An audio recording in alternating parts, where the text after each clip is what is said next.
মেঘনা অববাহিকায় বঙ্গোপসাগরের কোল ঘেঁষে জন্ম নোয়াখালী জেলার।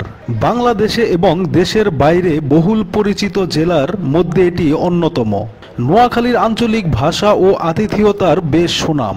দিন দিন ভ্রমণ পিপাসুদের মনও জায়গা করে নিচ্ছে এই জেলার বিভিন্ন পর্যটন কেন্দ্র। ভ্রমণ প্রেমীদের আজকের ভিডিওটিতে দেখাতে চলেছি নোয়াখালী জেলার শীর্ষ দর্শনীয় স্থানসমূহ কোথায় কিভাবে যাওয়া যায়। বিস্তারিত ভ্রমণ গাইড জানতে ভিডিওটি শেষ অবধি দেখতে থাকুন। ভিডিওটিতে নোয়াখালী জেলার কোনো দর্শনীয় স্থান না থাকলে অথবা তথ্যগত ভুল হলে কমেন্ট করে জানাবেন। পরবর্তীতে আমরা ওই স্থান নিয়ে ভিডিও প্রকাশ করব এবং চ্যানেলটি সাবস্ক্রাইব করে রাখবেন পরবর্তী ভিডিও সবার আগে পাওয়ার জন্য। নোয়াখালী জেলার নামকরণের ইতিহাস। নোয়াখালী জেলার প্রাচীন নাম ছিল ভলুয়া। নোয়াখালী সদর থানার আদি নাম সুদারাম। ইতিহাসবিদদের মতে একবার ত্রিপুরার পাহাড় থেকে প্রবাহিত ডাকাতিয়া নদীর পানিতে ভলুয়ার উত্তর পূর্বাঞ্চলে ভয়াবহভাবে প্লাবিত হয় ও ফসলি জমির ব্যাপক ক্ষয়ক্ষতি হয়। এই অবস্থা থেকে পরিত্রাণের উপায় হিসাবে 1660 সালে একটি বিশাল খাল খনন করা হয়, যা পানির প্রবাহকে ডাকাতিয়া নদী হতে রামগঞ্জ, সোনাইমুড়ি ও চৌমোহনী হয়ে মেঘনা এবং ফেনী নদীর দিকে প্রভাবিত করে। এই বিশাল নতুন খালকে নোয়াখালীর আঞ্চলিক ভাষায় নোয়া বা নতুন খাল বলা হতো। এর ফলে অঞ্চলটি এক সময়ে লোকের মুখে মুখে পরিবর্তিত হয়ে নোয়াখালী হিসাবে পরিচিতি লাভ করতে শুরু করে। নিঝুম দ্বীপ। মায়াবী হরিণ, বিশাল কেওড়া বন আর নরম বালুর মাঝে অপরূপ সুন্দর এক সৈকত নিঝুম দ্বীপ। হাতিয়া উপজেলার অন্তর্গত বঙ্গোপসাগরের কোলে বালুচর বেষ্টিত ছোট্ট সবুজ একটি ভূখণ্ড। অগণিত শ্বাসমূলে ভরা কেওড়া গাছ দেয়াল বানিয়েছে দ্বীপের চারদিকে। সাগরের জলরাশি আর ঢেউয়ের গর্জনের সঙ্গে হিমেল হাওয়ায় মনোমুগ্ধকর এক পরিবেশ। নৈসর্গিক সৌন্দর্যে ভরা লীলাভূমি এই দ্বীপে যেন সৃষ্টিকর্তা সব রূপ ঢেলে দিয়েছেন। প্রতি বছর দেশের বিভিন্ন প্রান্ত থেকে ভ্রমণ পিপাসু পর্যটকরা আসেন এখানে ঘুরতে। এটি দ্বীপ বলে আখ্যায়িত হলেও মূলত এটি একটি চর। নিঝুম দ্বীপের নাম আগে ছিল চর উসমান।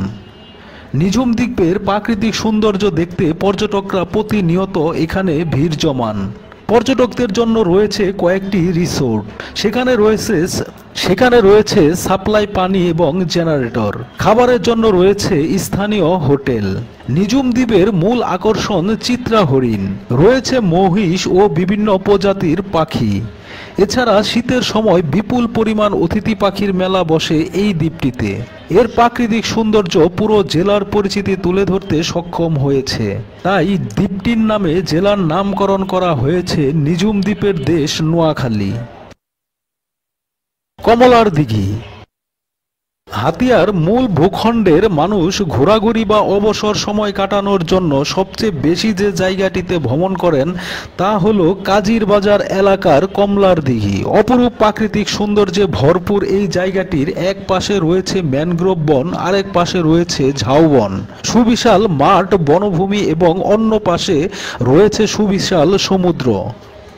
জোয়ারের সময় এখন থেকে উপভোগ করা যাবে সমুদ্রের গর্জন আর ভাটার সময় বিস্তীর্ণ বালু রাশি ও সমুদ্রের সৌন্দর্য।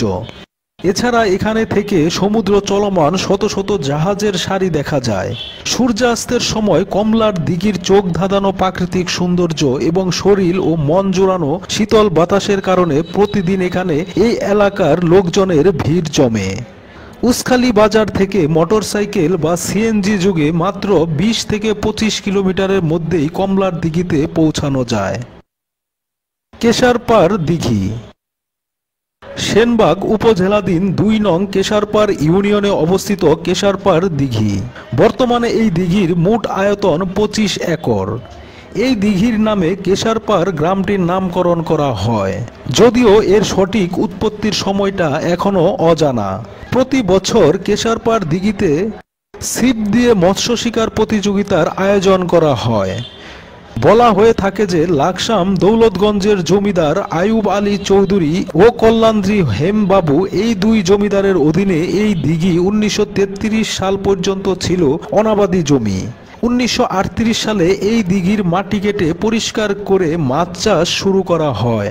2000 সালের পর থেকে প্রতি বছর এই ঐতিহাসিক দিঘিতে ছিপ দিয়ে মৎস্য শিকার প্রতিযোগিতার আয়োজন করা হয়। এই প্রতিযোগিতায় দেশের বিভিন্ন জেলা থেকে অংশ নিতে আসা শৌখিন মৎস্য শিকারীদের মিলন মেলায় পরিণত হয়।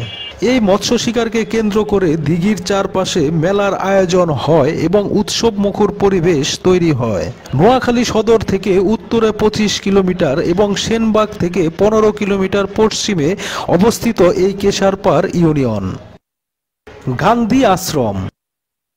গান্ধী আশ্রমে নোয়াখালী জেলার মাইজদী কোট থেকে 25 কিলোমিটার দূরে সোনামুড়ি উপজেলার জয়াক বাজারের কাছে অবস্থিত মহাত্মা গান্ধীর স্মৃতি বিচরিত একটি ঐতিহাসিক নিদর্শন।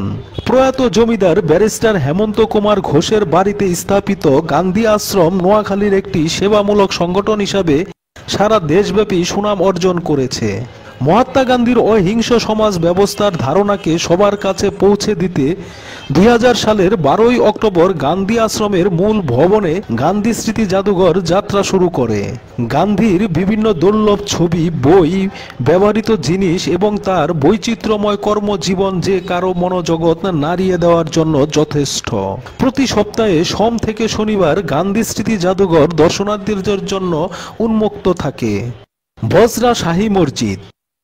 নোয়াখালী জেলার সোনাইমুড়ি উপজেলার বজরা ইউনিয়নে নির্মিত ঐতিহাসিক মসজিদের নাম বজরা শাহী মসজিদ। দিল্লির শাহী জামে মসজিদের নকশার অনুকরণে বজরা শাহী মসজিদটি গড়ে তোলা হয়েছে। ইতিহাস থেকে প্রাপ্ত তথ্য মতে 1741 থেকে 42 সালে জমিদার আমানুল্লাহ 30 একর ভূমিতে একটি বিশাল দিঘি খনন করেন এবং দিঘির পশ্চিম প্রান্তে একটি আকর্ষণীয় মসজিদ নির্মাণ করেন। সুন্দর প্রবেশ তোরণ বিশিষ্ট বজরা শাহী মসজিদটির দৈর্ঘ্য প্রায় 116 ফুট, প্রস্থ প্রায় 74 ফুট এবং মসজিদটির উচ্চতা প্রায় 20 ফুট। 3 গম্বুজ বিশিষ্ট মসজিদটির ভিত মাটির প্রায় 20 ফুট নিচ থেকে তৈরি করা হয়েছে। 3টি গম্বুজেই সুদৃশ্য মার্বেল পাথর সুসজ্জিত। মসজিদের অভ্যন্তরে প্রবেশের জন্য 3টি ধনুকাকৃতি দরজা এবং কেবলার দিকে 3টি কারুকার্য খণ্ডিত মেহরাব রয়েছে। লোকমুখে প্রচলিত আছে বজরা শাহী মসজিদে কোনো কিছু মানত করলে ভালো ফল পাওয়া যায়। তাই দূর দূরান্ত থেকে মানুষ এসে বজরা শাহী মসজিদে নামাজ আদায় এবং দুরারোগ্য ব্যাধি থেকে মুক্তি হওয়ার আশায় মসজিদের টাকা পয়সা ও সিন্নি দিতেন। 1998 সালে 29 নভেম্বর থেকে বাংলাদেশ প্রত্নতত্ত্ব বিভাগ ঐতিহাসিক বজরা শাহী মসজিদের ঐতিহ্য রক্ষা এবং দুর্লভ নিদর্শন সংরক্ষণের জন্য কাজ করে যাচ্ছে। প্রিয় বন্ধুরা, ভিডিওটি শেষ অবধি দেখার জন্য অসংখ্য ধন্যবাদ। পরবর্তীতে সবার আগে ভিডিও পেতে অবশ্যই আমাদের ট্রাভেল উইথ ইসমাইল চ্যানেলটি সাবস্ক্রাইব করে রাখুন।